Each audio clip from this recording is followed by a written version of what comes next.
Ekspert të Fakultetit të Ndërtimtarisë dhe të Shkencave Teknike, si dhe të Ministrisë së Mjedisit e Planifikimit Hapësinor, kanë qëndruar sot në zonat e përmbytura në anën e Tetovës, për të parë nga afër terrenin e përmbytur.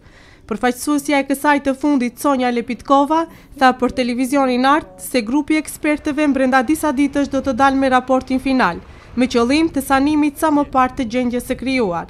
Në këtë grup janë përfshirë profesorët e Fakultetit të Ndërtimtarisë, ekspert për pendat e larta nga Fakulteti i Shkencave Tekniko-Natyrore në Shtyp, nga Universiteti i Tetovës dhe, siç thash, ekspert nga Instituti i Ndërtimtarisë. Po qëndrojmë në Poroj, jemi duke analizuar situatën dhe brenda disa ditësh do të paraqesim raportin final dhe do të përqendrohemi në terrene ku rrëshqet dheu. Pra, ky është fushveprimi ynë. Ne do të punojmë në ndërtimin e kaskadave dhe në të pendave për të sanuar gjendjen. Ndërkaq, profesor Milorad Jovanovski, duke folur për problemin e ujit të Porojit, thotë se zgjidhja do të nënkuptojë heqjen nga rendi i ditës edhe të çështjes së rrëshqitjes së dheut në fshatin Gjerm. Qëllimi i vizitës së sotme është të njihemi me gjendjen aktuale pas kësaj fatkesie natyrore edhe në vendbanimet e tjera kishte situatë problematike. Ne si ekspert do të japim mendimet tona për zgjidhjen e përhershme të disa problemeve, për të gjetur zgjidhjet e duhura. Kjo gjendje përreth lumit të Porojit është e kamotshme. Ne do të ofrojmë për tani zgjidhje të përkohshme dhe brenda mundësive tona do të zgjidhim këto probleme në të ardhmen.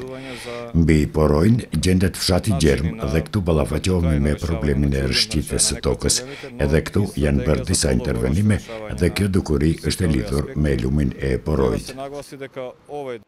Linda Bjelica, udhëheqëse e sektorit të operativës dhe logjistikës në Drejtorinë për Mbrojtje dhe Shpëtim, foli për angazhimin e deritanishëm të këtij dikasteri në Poroj dhe Dobrosh.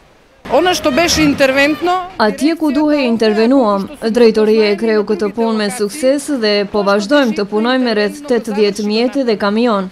Siç po shihni momentalisht, po punojmë në lumin e Porojit me 5 bager dhe 10 kamion. Shtoja kësaj edhe punimet që jemi duke i bërë në Dobrosh. Detyre kësaj i drejtoria është i kryeja të punë që janë më të ngushme. Këtu në Poroj ishte domosdoshme të hapet rruga dhe ne këtë e bëm, por pastruam edhe lumin në mënyrë që ujë të rjedh. Aktualisht, ky grup i ekspertëve, sikur mësojmë nga Këshilli Qendror i Emergjencës, do të vizitojë të gjitha viset e përmbytura, përfshirë këtu edhe çështjen e rrëshqitjes së dheut edhe në fshatin Bozovc, në Trekufirin, Maqedoni, Kosovë, Shqipëri.